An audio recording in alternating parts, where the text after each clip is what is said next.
கதிரு சின்ன வயசுல இருந்து உன் கூட வந்து சேர்ந்தான்.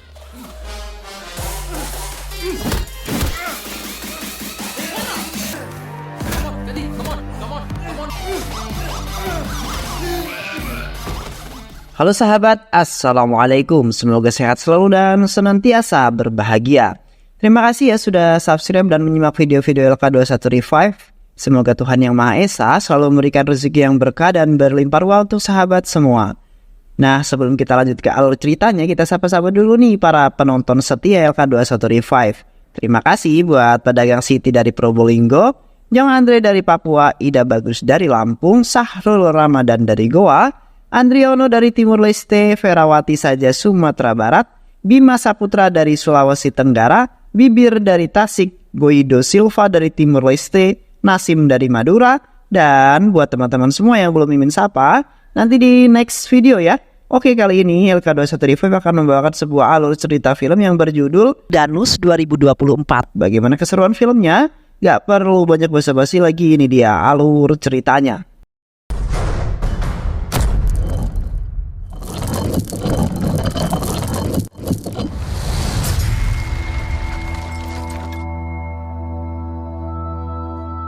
Pada suatu hari di Departemen Psikiater terdapat seorang pria bernama Katir yang menjalani perawatan karena depresi. Di saat itu salah satu teman wanitanya bernama Dr. Ram yang merupakan kekasihnya berusaha mengeluarkan Katir dari tempat tersebut. Namun Katir kemudian menolak dan memilih untuk hidup sendiri di tempat tersebut dengan sangat tenang. Katir kemudian menceritakan kisah hidupnya yang mengenaskan serta dirinya yang bisa masuk ke dalam psikiatri dan dikira depresi. Beberapa tahun lalu Katir lahir dan dibesarkan di sebuah desa kecil bersama kedua orang tuanya yang hidup miskin. Di samping itu, Katir sangat beruntung bisa melanjutkan pendidikannya di kampus dan menjadi seorang mahasiswa terbaik di kampusnya. Katir mendapatkan beasiswa dari pemerintah untuk belajar sebuah rekayasa perangkat lunak di universitas swasta. Di hari pertama belajar di universitas, Katir bertemu dengan kawan baru bernama Bahau Boba. Di saat itu Bahau melihat Katir dengan beranggapan bahwa Katir adalah orang yang akan membantunya dalam menyelesaikan kuliah bersama-sama. Di mana di universitas tersebut hanyalah anak-anak terpilih yang memiliki prestasi sangat tinggi yang dapat masuk ke universitas tersebut. Hingga akhirnya mereka berdua pun menjalin sebuah persahabatan yang sangat akrab sekali. Namun teman-teman satu kampusnya selalu membuli mereka berdua dengan segala macam cara. Karena Katir dan Bahau dianggap siswa yang tidak memiliki bakat apapun dalam segala bidang. Seiring berjalannya waktu, Katir telah bangkit dan menghajar orang-orang yang telah menindas mereka. Hingga Katir dijuluki sebagai siswa yang pemberani dan berhati seperti malaikat karena kebaikannya. Kini Katir akhirnya dapat membuktikan kepada teman-temannya bahwa ia bisa lolos di ujian pertama serta mendapatkan nilai yang paling tinggi dibandingkan siswa dan siswi yang lainnya. Di samping itu Katir mendapat teman baru yang merupakan orang yang kaya raya yaitu Arun. Di mana Arun sangat ingin berteman dengan Katir karena kini Katir terkenal menjadi murid yang sangat cerdas. Yang akhirnya Katir menerima persahabatan tersebut di mana Katir juga ingin berbagi ilmu dengan orang-orang yang lain.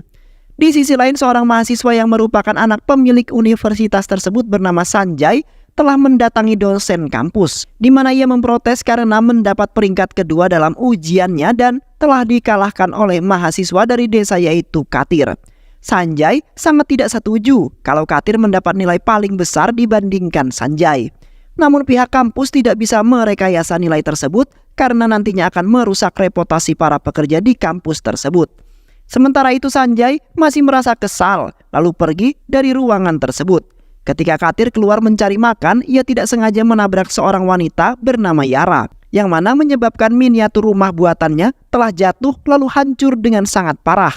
Di samping itu Katir memiliki tipe seorang pria yang pandai menjaga martabatnya sebagai seorang pria, di mana ia belum pernah sama sekali menyentuh ataupun berbicara dengan seorang wanita sekalipun. Sontak Yara merasa sangat aneh dengan tingkah laku serta sifat yang dimiliki oleh Katir yang seharusnya tidak berlebihan.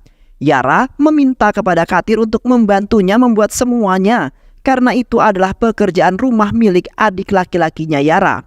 Sebagai seorang pria yang sangat tangguh, Katir akhirnya bertanggung jawab dengan mengantarkan Yara untuk mencari bahan-bahan dalam pembuatan miniatur tersebut. Terlihat di jalan, Yara nampak begitu nyamannya berada di sisinya Katir, di mana Yara seperti memiliki perasaan dan ingin dekat dengan Katir. Namun semua itu membuat Katir terganggu dan hampir saja Yara diturunkan di tengah jalan. Di samping itu Katir membuat miniatur rumah dengan bahan seadanya karena sudah keliling kota mencari bahan-bahan yang tidak mendapatkannya sama sekali. Seketika adik laki-lakinya Yara sangat menyukai hasil karya buatan Katir. Setelah itu Katir mengikuti tes ujian untuk menentukan nilai akhir para mahasiswa dan mahasiswi. Terlihat para siswa dan siswi lain nampak kebingungan dalam mengerjakannya. Sementara itu Katir dan Sanjay dengan santai mengerjakan soal tersebut dengan penuh keyakinan. Namun di saat itu Sanjay memiliki niatan jahat agar Katir mendapat nilai yang buruk sehingga tidak lulus dalam ujian yang terakhir. Yang mana kertas jawaban ujian milik Katir diubah menjadi jawaban yang salah. Tetapi Katir tidak bisa menyelamatkan kertas jawabannya itu karena sudah dikumpul lebih dahulu. Keesokan harinya Katir beserta para siswa dan siswi lainnya menunggu pernyataan lulus pada ujian yang terakhir. Di mana di saat itulah Katir yang lagi-lagi mendapatkan nilai paling tinggi daripada yang lainnya. Sementara itu Sanjay kali ini tidak lulus dalam ujian yang terakhir, kemudian membuat para dosen terheran-heran. Di mana temannya Sanjay ternyata telah mengisi jawaban yang salah, kertas jawaban milik Sanjay. Sanjay merasa sangat malu sekali karena ia telah dibodohi dan dikalahkan oleh anak miskin dari desa. Beberapa hari kemudian Katir bertemu lagi dengan Yara yang ada di kuil, di mana Yara lagi-lagi terjatuh namun Katir tidak sama sekali membantunya karena masih belum berani dalam menyentuh seorang wanita. Dan setelah itu Katir membawa Yara ke rumah sakit karena Yara yang kemudian memintanya. Di mana di saat itu Katir terpaksa menemani Yara yang sudah dirawat karena ada sebuah masalah pada organ tubuhnya setelah terjatuh. Terlihat Katir sangat baik sekali walaupun Katir tidak menyentuh Yara sama sekali karena masih menjaga martabatnya. Namun Yara mempunyai perasaan lain terhadap Katir yang memberikannya sebuah perhatian lebih terhadap Yara.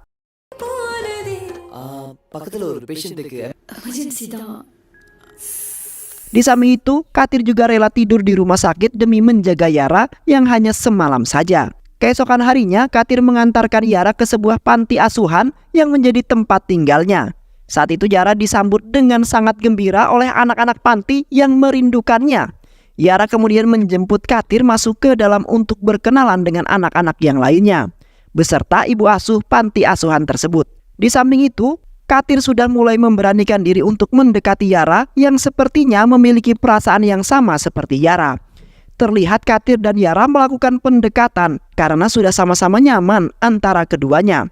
Di saat itu Yara menceritakan kisah hidupnya yang begitu menyedihkan, yang mana Yara telah kehilangan kedua orang tuanya sejak kecil setelah mengalami sebuah kecelakaan yang sangat tragis. Kerabatnya akhirnya meletakkan Yara ke panti asuhan tersebut karena tidak ingin mengurus Yara. Di samping itu, Katir akhirnya mengungkapkan isi hatinya yang kemudian memuji akan kecantikan Yara yang meluluhkan hatinya Katir. Sontak Yara sangat bahagia sekali karena Katir akhirnya mengatakan apa yang sebenarnya ia pendam di hatinya. Sepulang dari kampus, Katir mengajak Yara ke sebuah tempat yang sudah dihiasi dengan sangat meriah, di mana Katir akan merayakan ulang tahunnya Yara. Terlihat Yara sangat bahagia sekali karena Katir beserta yang lainnya telah merayakan ulang tahunnya dengan sangat meriah. Karena semenjak orang tuanya Yara meninggal, tidak ada lagi yang merayakan ulang tahunnya.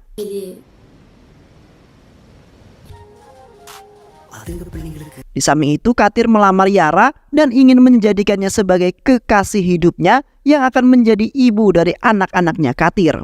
Sontak Yara syok karena Katir benar-benar mencintainya serta ingin menikahinya, di mana Katir telah merubah jati dirinya menjadi pria yang sesungguhnya. Yang akhirnya Yara menerima lamaran Katir dan siap untuk menjadi istrinya Katir. Keesokan harinya di kampus terlihat kepala kampus serta bawahannya sedang membahas sesuatu bersama Katir dan juga teman-teman, di mana ada yang telah mencoba menghack akun kampus lalu mengubah nilai aslinya Katir. Di samping itu Katir tidak ingin mengungkapkan pelaku yang sesungguhnya kepada kepala kampus, yaitu ayahnya Sanjay. Yang ternyata Sanjay lah yang telah menghack akun tersebut karena merasa tersaingi, yang kemungkinan jikalau Katir mengatakan yang sebenarnya, maka Sanjay dalam masalah yang besar. Di malam harinya Katir mendatangi Sanjay yang telah menantangnya dan telah memukuli teman-temannya. di mana kehidupan Sanjay seketika berubah semenjak kedatangan Katir di kampus tersebut. Terlihat Katir malah membantai Sanjay yang sok berlagak di hadapan Katir yang nampak lugu. Katir telah menghajar habis-habisan Sanjay karena telah berani-beraninya mengganggu Katir serta meremehkannya. Di sisi lain, terlihat seorang inspektur bernama Satya dan rekannya bernama Katarvan sedang menangani sebuah kasus di mana banyak sekali video seks yang viral dan melibatkan beberapa orang yang tidak bersalah. Di mana banyak sekali orang yang menjadi korban lalu mengadu ke kantor polisi bahwasanya orang-orang tersebut tidak pernah melakukannya, namun tiba-tiba terdapat dalam video tersebut. Selain itu, para korban ada yang melakukan bunuh diri karena keluarganya tidak ada satupun yang mempercayainya. Kini kasus tersebut menjadi kasus yang terberat yang harus dipecahkan oleh Satya dan Katarvan, di mana mereka juga harus menangkap dalang di balik kasus itu. Beberapa hari kemudian, ketika di kampus, Katir bertemu dengan kepala kampus yang mengatakan bahwa Katir tidak bisa ikut ujian, di mana Katir sudah masuk ke dalam daftar hitam karena perbuatannya yang sangat memalukan serta telah mempermalukan kampus. Kepala kampus tidak menyangka bahwa Katir akan melakukan hal yang sekeji itu, di mana Katir telah menjadi korban video seks yang sedang viral tersebut. Sontak, Katir hampir tidak mempercayainya bahwa ia benar-benar melakukan hal sekeji itu. Katir kemudian berusaha memohon kepada kepala kampus untuk mempercayainya lalu memperbolehkannya untuk ikut ujian.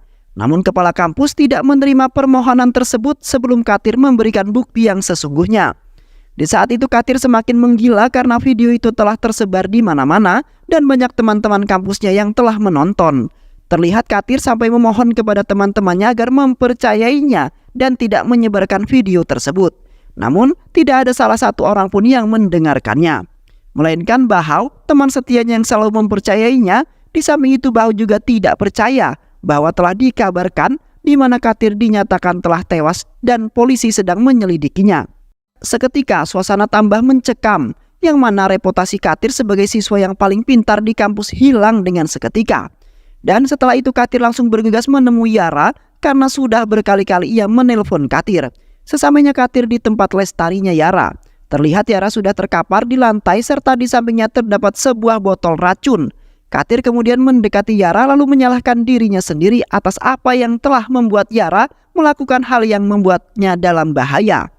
Tak lama kemudian Yara tersadarkan lalu mengatakan bahwa ia mengira kalau Katir sudah meninggal, yang mana Yara tidak memiliki pilihan lagi karena ia tidak bakalan hidup bahagia bersama Katir. Di samping itu Yara meminta sebuah hajat kepada Katir untuk menyentuhnya sebelum nyawanya melayang. Namun di saat itu Katir belum berani untuk menyentuh Yara walaupun hanya sekali. Yang akhirnya Katir memberanikan diri untuk menyentuh Yara terakhir kalinya. Dan tiba-tiba Yara tewas di pangkuan Katir yang membuat Katir frustasi dan depresi atas kematiannya Yara.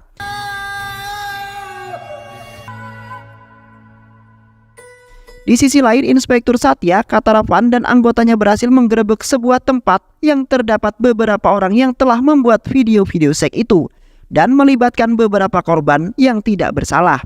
Di saat itu salah satu pelaku mengatakan bahwa tidak hanya ia saja yang melakukannya, melainkan ada beberapa orang lain lagi, di mana pria itu hanya menerima foto beserta video di setiap harinya lalu menggabungkan dengan video lain dan menjadikannya menjadi satu video.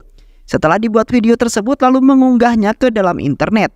Di samping itu, si dalang aslinya menggunakan sebuah aplikasi bernama Devinder untuk menghack ponsel orang lain. Selain itu, si dalang tersebut telah membuat sebuah pengiklanan yang mengakibatkan akun orang-orang dapat dihack ketika mereka mengklik iklan tersebut. Di samping itu, pria tersebut mengatakan bahwa tidak mengetahui dalang yang sebenarnya, di mana dalang tersebut ternyata penduduk setempat dan selebihnya orang asing. Dan setelah itu Satya dan Katarvan menangkap pria tersebut. Ketika di kantor polisi, Satya dan Katarvan tidak bisa menemukan ID milik pelaku yang sebenarnya. Di samping itu, Satya telah mengajukan sebuah lowongan ke sebuah surat kabar dan media sosial, di mana mereka sedang mencari peretas handal. Yang mana dengan itu peretas dan peretas akan saling adu untuk mencari dan menyembunyikan identitasnya. Tak lama kemudian Dr. Ram dan kekasihnya datang ke kantor polisi setelah mendapat kabar tersebut. Dr. Ram kemudian mengajukan Katir untuk bekerja sama dengan kepolisian agar bisa menuntaskan kasus tersebut. Namun mirisnya, Katir mengalami depresi setelah melewati masa lalunya yang sangat menyakitkan. Karena dengan itu Satya dapat memulihkan Katir dan kasus itu akan terpecahkan. Sementara itu Satya beranggapan orang gila akan membantu kepolisian untuk memecahkan sebuah kasus. Satya kemudian menolak permohonan mereka berdua karena dianggap sebagai main-main saja. Keesokan harinya tiba-tiba saja Satya beserta pasukannya mendatangi Katir. Dikarenakan ia tidak memiliki pilihan lain dan ingin mencoba keahlian yang dimiliki oleh Katir. Satya kemudian menceritakan mengapa ia sangat meyakini kalau Katir memiliki keahlian tersebut. Bahwasanya kemarin sahabat lamanya Katir yaitu Sanjay sempat mencoba menanganinya dan meretas akun peretas itu. Namun ia tidak mampu melakukannya juga. Di samping itu Satya mendapat sebuah telepon dari peretas lalu mengatakan bahwa tidak ada yang bisa menemukan akunnya seorang pun karena ia memiliki sistem yang sangat kuat sehingga satu orang pun tidak dapat melacak lokasi keberadaannya. Dan ditambah si peretas mengatakan bahwa ia akan meretas bank kota tersebut lalu mengirim semua uang yang berada di bank dan dikirim ke rekening si peretas.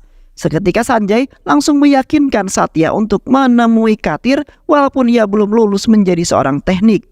Di saat itu, Katir memutuskan untuk membantu kepolisian dan menemukan siapa pelaku dalang sesungguhnya. Yang mana Katir langsung merubah penampilannya lalu langsung menunjukkan keahliannya kepada semua orang yang ada di sana. Katir kemudian meminta kepada Satya untuk mematikan koneksi sementara waktu agar ia dapat mendapat letak lokasi pelaku. Di mana Satya hanya memiliki waktu yang sedikit sebelum sang pelaku dapat memanipulasi akun. Terlihat dengan cepat, Katir langsung mencari data sang pelaku. Sementara pasukan polisi yang lain memberitahu orang-orang agar mematikan koneksi agar pencariannya berhasil. Setelah lama pencarian lokasi, Katir dan Satya mengerahkan beberapa anggota polisinya untuk menuju lokasi di mana yang sudah tertera di komputer. Tak lama kemudian, Satya memberitahu kepada agen-agennya bahwa sang pelaku ataupun dalang di balik kasus tersebut sudah ditangkap. Sontak, Katir sangat bahagia karena kerja keras yang dilakukan oleh Katir tidak sia-sia. Seketika Katir membuang napas lega karena ia berhasil membuktikan kepada semuanya dan telah menyelamatkan kota dari peretas yang handal. Keesokan harinya Katir mendatangi kantor polisi untuk menemui pelaku peretas yang berhasil ditangkap. Katir merasa tidak asing dengan pelaku tersebut yang ternyata adalah Arun, sahabat lamanya. Yang mana Katir dan Arun sudah berteman dengan sangat lama. Di waktu itu Arun tidak memandang kasta dan tetap berteman dengan Katir walaupun terlahir dari keluarga yang miskin. Di waktu itu Arun hanya memanfaatkan Katir dalam pertemanan, di mana Arun dapat dibantu oleh Katir yang memiliki kepintaran di luar nalar sehingga ia dapat kuliah di universitas yang terkenal. Seiring berjalannya waktu, Arun bangkit dari bawah ke atas dan menggunakan Katir sebagai tali. Arun telah membiayai operasi ibunya Katir untuk menggunakan Katir sebagai batu loncatannya saja. Arun sebenarnya tidak menyukai Katir dari awal ia bertemu, karena ia menyebabkan Arun tidak bisa meraih impiannya untuk menjadi bintang dalam kampusnya, di mana Katir selalu mendapatkan nilai yang sangat besar dan selalu lulus ujian. Di samping itu Arun terpaksa menjebak Katir dalam tahun terakhir agar Katir tidak bisa mengikuti ujian. Arun telah bersekongkol dengan orang luar negeri yang memiliki sistem anti peretas. Seketika Arun langsung meminta kepada ayahnya untuk membelikannya. Yang akhirnya Arun mendapat keuntungan yang banyak dengan membuat video-video yang sudah ditonton oleh beribu-ribu orang. Arun tidak merasa kasihan terhadap orang lain, yang paling penting prinsipnya orang kaya adalah agar bisa menjadi lebih kaya lagi. Sontak Katir tidak menyangka sekali di mana Arun sudah gila harta. Katir kemudian meminta kepada Arun agar menutup akun miliknya dan menghapus semua video yang sudah tersebar. Tiba-tiba saja Katir marah lalu mengatakan bahwa sebenarnya itu bukanlah permainannya Arun, melainkan permainannya Katir. Dan sebenarnya Katir sudah mengetahui lebih dulu bahwa Arunlah yang telah melakukan semua itu. Di waktu itu Katir tidak memberitahu kepada kepala kampus bahwa yang mengubah nilainya adalah Sanjay. Dikarenakan Katir sudah mengira bahwa Sanjay adalah anak yang sangat baik. Di mana Sanjay juga memberitahu bahwa yang telah membuat video Katir yang tewas karena bunuh diri. Di saat itu Sanjay telah mengetahui persis dan sempat merekamnya. Sanjay juga sebenarnya memiliki hati yang sangat baik jikalau ada seorang yang dalam masalah, yang akhirnya Sanjay memperingati Katir untuk memilih jalan dan teman yang benar. Setelah itu Katir membuat sebuah sistem peretasan yang tidak bisa dihancurkan, lalu mengembangkan aplikasi itu melalui aplikasi Katir sendiri. Sementara itu Katir telah memberikannya kepada Jack Amazon, di mana Katir menggunakan Jack untuk meyakinkan Arun agar membeli aplikasi tersebut. Yang ternyata Katir telah membuat sketsa kehancuran Arun dari awal. Di samping itu Katir dan kekasihnya Yara menemui Dr. Ram. Dr. Ram adalah dokter yang telah merawat orang yang memiliki gangguan jiwa, di mana ia memiliki klinik dan tempat untuk menyembuhkan orang-orang yang mengalami depresi. Katir kemudian berbicara empat mata dengan Dr. Ram dan meminta bantuannya, yang akhirnya Dr. Ram siap membantu Katir untuk menyelamatkan orang-orang yang tidak bersalah sama sekali. Di mana seiring berjalannya waktu, Dr. Ram selalu memantau pergerakan Arun dan selalu mempergokinya. Dan setelah itu Dr. Ram memutuskan untuk bekerja sama dengan keamanan cyber untuk memecahkan kasus tersebut dan akhirnya dapat menangkap Arun. Help பண்ண கேட்டு the game ends here. Di saat itu Arun masih sempat tertawa dan dengan percaya diri ia mengatakan bahwa ia akan bebas dalam sekejap, yang mana ayahnya memiliki uang yang sangat banyak dan pastinya akan menyuap kantor polisi untuk membebaskan dirinya. Namun Katir tiba-tiba tertawa dengan sangat gembira karena tidak semudah itu Arun keluar dari dalam penjara. Yang ternyata Katir telah merekamnya dari awal ia bertemu. Katir telah meletakkan sebuah kamera di jam tangannya untuk mengelabui Arun yang bodoh. Kini Arun tidak bisa keluar dari penjara karena video tersebut sudah tersebar luas yang pastinya sudah ditonton oleh beberapa korban. Jikalau Arun masih tetap memaksa, maka Arun akan diamuk massal oleh para korban dan orang di luaran sana. Yang akhirnya Arun mengakui kekalahannya dan mengatakan bahwa dirinya sangat bodoh. Beberapa hari kemudian Katir dipanggil ke kantor pusat kepolisian. Di sana Katir diberikan sebuah surat yang menyatakan bahwa Katir diangkat sebagai agen keamanan cyber. Dikarenakan Komandan Satya sudah mengetahui keahlian dan keberanian yang dimiliki oleh Katir. Selain itu Katir diangkat oleh Satya sebagai insinyur departemen kepolisian serta akan memenuhi keinginan Katir. Di samping itu kisah Katir difilmkan oleh seorang yang tertarik dengan perjalanan hidup Katir yang banyak rintangan. Katir kini mempunyai niatan untuk mengubah dirinya untuk membalas jasa kedua orang tuanya. Katir juga mengingatkan kepada semua orang bahwa janganlah terlalu candu untuk menekan tombol bagi, yang nantinya akan mengakibatkan beberapa orang menjadi korban. Yang akhirnya kehidupan Katir kembali normal dan dapat meraih impiannya untuk menjadi seorang insinyur yang luar biasa dan film pun selesai. Baik sahabat, itulah alur cerita film yang berjudul Danus 2024. Mudah-mudahan sahabat semua terhibur dengan alur cerita film ini. Sehat selalu. Wassalamualaikum warahmatullahi wabarakatuh.